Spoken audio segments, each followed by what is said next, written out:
Hello YouTube, how's it going? I think I talked about this in the past, but I've never actually done I guess a proper walk around of my Mustang. I've done some crappy vlogs in the past, but today I want to do an actual, I guess, walk around of my car. It's a 2011 Mustang GT. I bought it 3 years ago, I believe. I had 24,000 miles on it. Now it's up to 34, so try to keep the miles on it low. But anyway, I'm going to do a quick walk around of it. Just show you some of the things that were done to it before I bought it, and just some of the things that I've done and would like to do in the future.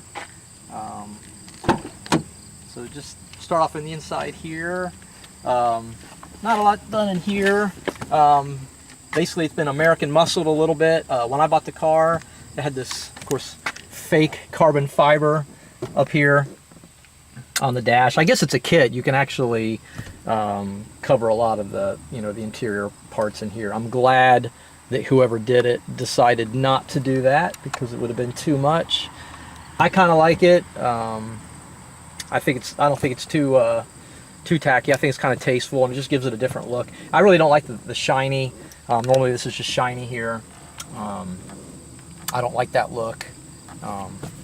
So for me, it's a plus.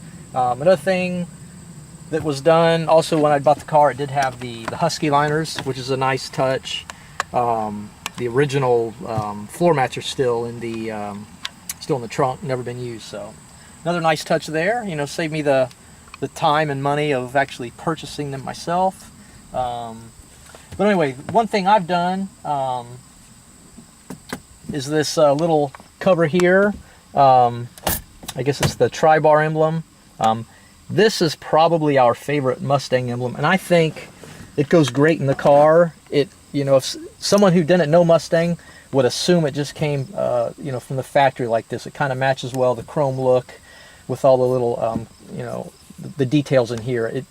It looks great. I think it was a great investment to me. It just kind of spices it up a little bit, adds a little bit of a unique touch to it. But yeah, so I really like that as well too. I also like the interior of my car. I like the color. I don't really like an all black interior, so I kind of like the two-tone color that's going on. One thing I don't understand is, getting back to this little faux carbon fiber here, little cover here. It's kind of a green. I don't know, maybe when the guy ordered it, he didn't know it was green, or that's what he was going for. It'd probably be better if it was more of a charcoal cover, honestly, but it's really not too bad though. So what's going on your phone here? That is Bixby recording everything you said. Did it really? Yeah. Awesome. Anyway, so let's step outside here, take a look around. Like I said, when I bought the car, it had the American muscle rims. Drift-inspired 18s? Yeah, so is that what they are, the drift-inspired? So it does have the American muscle 18-inch rims. This is well, the tire here, it's, what is the size? It's got two 55/45 ZR 18s. So it's a Nitto, summer tire. I love these tires. They've actually, when I got the car, I think they were new. I mean, they looked brand new, so it's almost like it was, one owner had this before me, so yeah, the tires were about brand new. I'm not sure how many miles you can get out of a tire like this, probably depending on how you drive, but I still got quite a bit of tread on it, on the tires. So when they do wear out, I'll probably replace them with the exact same tires. They do seem to stick to the road very well. When it's cold or rainy, they're horrible. But like I said, for a summer tire, it's great traction. I really like the tires quite a bit. Also, another thing that was done is the car was lowered. If you can get back, just get a good view of it, Nate. My son's recording this for me. The car was lowered. I'm not sure how much it was dropped. Looks like the front's been lowered a little more than the back, which that's typically what people do. It's also got Coney yellows, the adjustable shocks, which I had never messed with till just recently.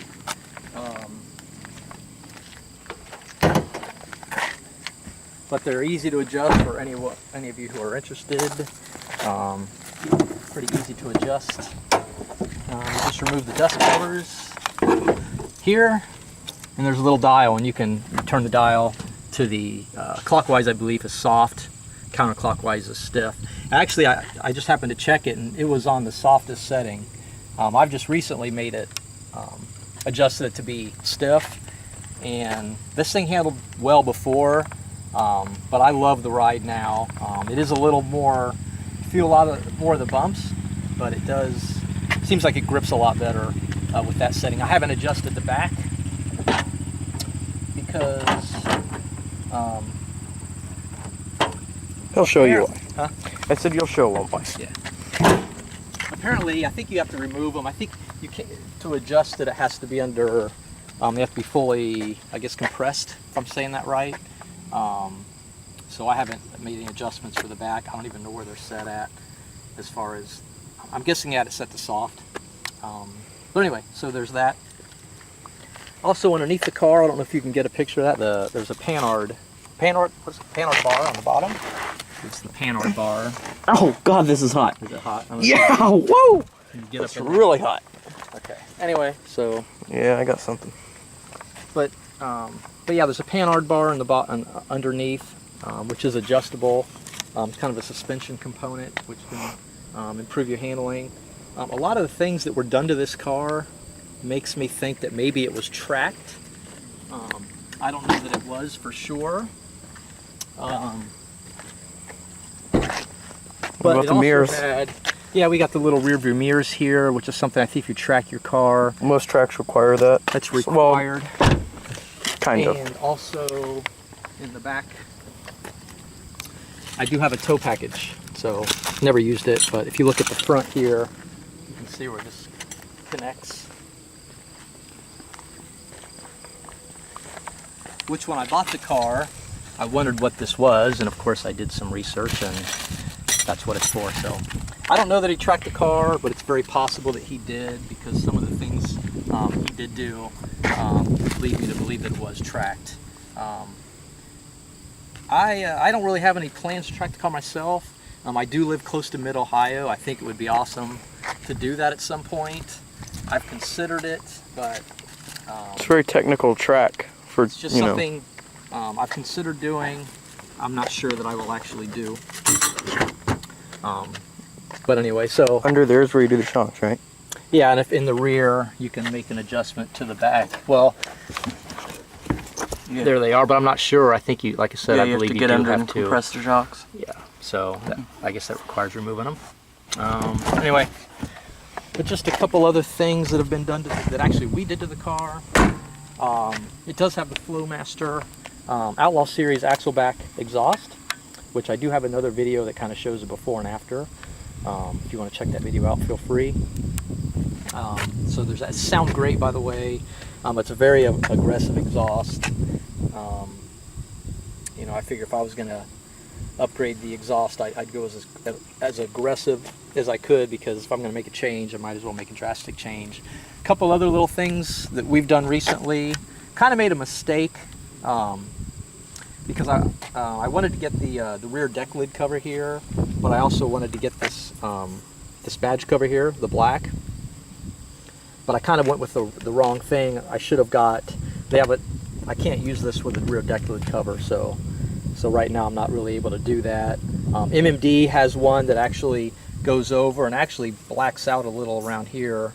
It almost gives it the same effect. Yeah, it would have been a smarter decision, but anyway, I kind of like this look. I did want to get that blacked out, but I'm fine with it. And I did get the rear brake light covers here, the black. Yeah. So just a little bit of a different look. The 2011 Mustangs, I don't like the rear as much as, let's say, the 13 and 14s. I have gotten to where the front end, though, I actually like the front end of the 11 and 12 better now than the 13 and 14s. But the rear to me is kind of plain, so that's kind of what I was trying to just change it up a little bit. And I also, not a huge change, but I replaced the antenna here. Went with a shorter antenna. I believe it's a 5-inch. A short throw antenna. It really does just make it look, I don't know, I think it's a nice look. Of course, the car also had tinted windows when I bought it, so a lot of things that the car has are things I would have done that I would have wanted done with a Mustang if I bought it. So it kind of saved the trouble of doing that. Anything else, Nate, that I'm missing on this particular Mustang? I think I've covered everything. Well, you have the plans for the brake rotors at some point. Yeah, I think my next plan is I looked at a big brake kit. I'm just not sure if I want to invest that money right now, so I'm looking at some to replace the rotors and the pads.